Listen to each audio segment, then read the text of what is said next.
ਅੱਜ ਦੀਆਂ ਖਬਰਾਂ ਵੱਲ ਚੱਲੀਏ ਤੇ ਜਿਹੜਾ ਹਰੀਕੇਨ ਮਿਲਟਨ ਆਇਆ ਸੀ, ਉਹਦੇ ਨਾਲ ਮੌਤਾਂ ਦੀ ਗਿਣਤੀ ਜੋ ਆ ਉਹ ਵੱਧਦੀ ਜਾ ਰਹੀ ਹੈਗੀ ਆ। ਕਹਿੰਦੇ ਵੀ 16 ਦੇ ਕਰੀਬ ਲੋਕ ਜੋ ਆ ਹਰੀਕੇਨ ਮਿਲਟਨ ਦੇ ਨਾਲ ਹੁਣ ਤੱਕ ਮਰ ਚੁੱਕੇ ਹੈਗੇ ਆ, ਉਹਨਾਂ ਦੀ ਮੌਤ ਹੋ ਚੁੱਕੀ ਹੈਗੀ ਆ।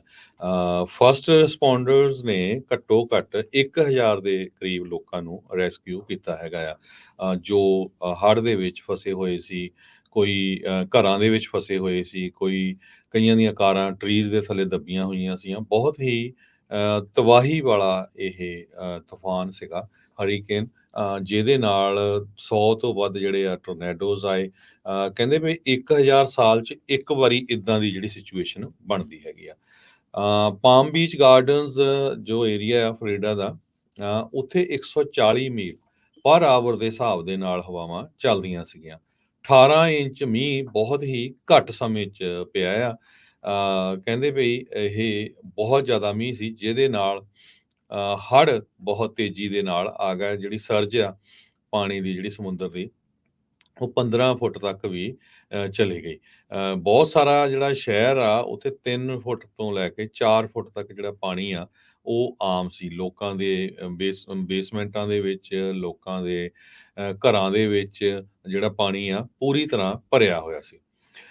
ਸੋ ਜੋ ਫੈਡਰਲ ਗਵਰਨਮੈਂਟ ਆ ਉਹ ਪੂਰੀ ਜਿਹੜੀ ਹੈਲਪ ਕਰ ਰਹੀ ਹੈ ਇਸ ਟਾਈਮ, ਬਾਈਡਨ ਐਡਮਿਨਿਸਟ੍ਰੇਸ਼ਨ, ਤੇ 20 ਤੋਂ 30% ਹੋਰ ਚਾਂਸ ਆਵੇ ਫਲੋਰੀਡਾ ਦੇ ਵਿੱਚ ਫੇਰ ਮੀਂਹ ਜਿਹੜਾ ਆ ਰਿਹਾ ਹੈਗਾ।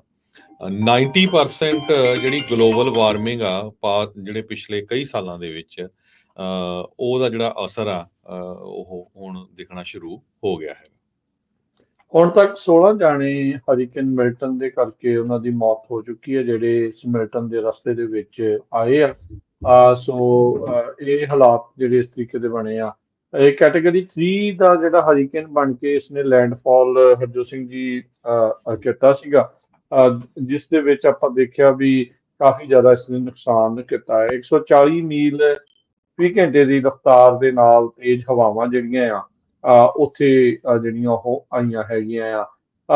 ਟੈਂਪਾ ਦੀ ਜਿਹੜੀ ਮੇਅਰ ਆ ਉਹ ਕਹਿੰਦੀ ਵੀ ਜੇ ਤੁਹਾਡੇ ਕੋਲ ਜਾਣ ਨੂੰ ਕੋਈ ਥਾਂ ਨਹੀਂ, ਕਿਤੇ ਨਾ ਜਾਓ। If you don't have anywhere to go, don't. ਕਹਿੰਦੇ ਵੀ 65% ਜਿਹੜੀਆਂ ਟੈਂਪਾ ਇਲਾਕੇ ਦੀਆਂ ਜਿਹੜੀਆਂ ਟ੍ਰੈਫਿਕ ਲਾਈਟਸ ਆ ਉਹ ਇਸ ਮੌਕੇ ਬੰਦ ਪਈਆਂ ਨੇ। ਕਹਿੰਦੇ ਵੀ ਅਜੇ ਵੀ ਬਹੁਤ ਸਾਰੇ ਰੋਡਵੇਜ਼ ਆ ਉਹ ਪਾਣੀ ਦੇ ਹੇਠਾਂ ਆ। ਉੱਥੋਂ ਦੀ ਜਿਹੜੀ ਮੇਅਰ ਆ ਜੇਨ ਕੈਸਟਰ ਨੇ ਇਹ ਜਿਹੜਾ ਉਹ ਦੱਸਿਆ, ਕਹਿੰਦੇ ਵੀ ਜਿਹੜੇ ਕਰੂ ਆ ਉਹ ਇਸ ਟਾਈਮ ਪਾਣੀ ਨੂੰ ਪੰਪ ਕਰਕੇ ਕੱਢ ਰਹੇ ਆ। ਉਧਰ ਫਲੋਰੀਡਾ ਦੇ ਵਿੱਚ ਕੱਲ ਗੈਸ ਦੀ ਜਿਹੜੀ ਕਿੱਲਤ ਆ ਉਹ ਹੋ ਗਈ ਸੀ, ਜਦ 25% ਦੇ ਤਕਰੀਬਨ ਗੈਸ ਸਟੇਸ਼ਨ ਆ ਉਹ ਡਰਾਈ ਹੋ ਗਏ ਸੀਗੇ। ਤੇ ਕਹਿੰਦੇ ਵੀ ਮਿਲੀਅਨਸ ਆਫ ਗੈਲਨ ਜਿਹੜਾ ਤੇਲ ਆ ਹੁਣ ਫਲੋਰੀਡਾ ਵੱਲ ਨੂੰ ਤੋਰਿਆ ਹੈਗਾ ਆ। ਇਸ ਦੇ ਨਾਲ ਨਾਲ ਕਈ ਬੰਦਰਗਾਹਾਂ ਦੇ ਉੱਤੇ ਵੀ ਕੰਮ ਰੁਕਿਆ ਪਿਆ ਆ, ਜਿਸ ਕਰਕੇ ਸਪਲਾਈ ਚੇਨ ਦੇ ਵਿੱਚ ਕਹਿੰਦੇ ਵੀ ਉਹ ਵੀ ਨਾਲ ਦਿੱਕਤ ਆ ਸਕਦੀ ਆ। ਸੋ ਕਲਾਈਮੇਟ ਚੇਂਜ ਦੇ ਨਾਲ ਕਹਿੰਦੇ ਵੀ ਮਿਲਟਨ ਵਰਗਾ ਜਿਹੜਾ ਹਰੀਕੇਨ ਆ ਉਹ ਹੋਰ ਜ਼ਿਆਦਾ ਖਤਰਨਾਕ ਜਿਹੜਾ ਹੋਇਆ ਆ।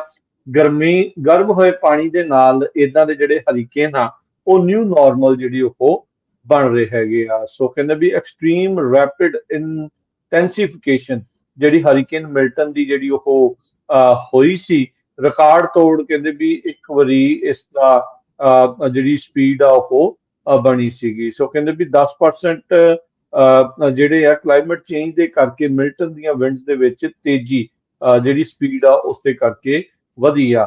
ਗਵਰਨਰ ਨੇ ਕਿਹਾ ਵੀ ਕੋਈ ਨਵੀਆਂ ਹੋਰ ਰੈਗੂਲੇਸ਼ਨ ਦੀ ਜ਼ਰੂਰਤ ਨਹੀਂ ਹੈਗੀ। ਜਿਹੜੀ ਸੇਂਟ ਪੀਟਰਸਬਰਗ ਦੇ ਵਿੱਚ ਇੱਕ ਬਿਲਡਿੰਗ ਦੇ ਉੱਤੋਂ ਜਿਹੜੀ ਕ੍ਰੇਨ ਆ ਉਹ ਕ੍ਰੈਸ਼ ਜਿਹੜੀ ਉਹ ਕਰ ਗਈ ਸੀ। ਗਵਰਨਰ ਡਿਸੈਂਟਿਸ ਨੇ ਜਿਹੜਾ ਉਹ ਆਖਿਆ, ਕਹਿੰਦਾ ਵੀ ਸਾਨੂੰ ਹਰ ਇੱਕ ਚੀਜ਼ ਨੂੰ ਰੈਗੂਲੇਟ ਕਰਨ ਦੀ ਜ਼ਰੂਰਤ ਨਹੀਂ ਹੈਗੀ। ਸੋ ਹੁਣ ਟੈਂਪਾ ਏਰੀਆ ਦੇ ਵਿੱਚ ਜਿਹੜਾ ਹਰਜੋਤ ਸਿੰਘ ਜੀ ਦੱਸਿਆ ਜਾ ਰਿਹਾ ਵੀ 3/4 ਯਾਨੀ ਕਿ 75% ਗੈਸ ਸਟੇਸ਼ਨ ਆ ਉਹ ਤੇਲ ਤੋਂ ਬਗੈਰ ਜਿਹੜੇ ਉਹ ਹੋ ਚੁੱਕੇ ਨੇ।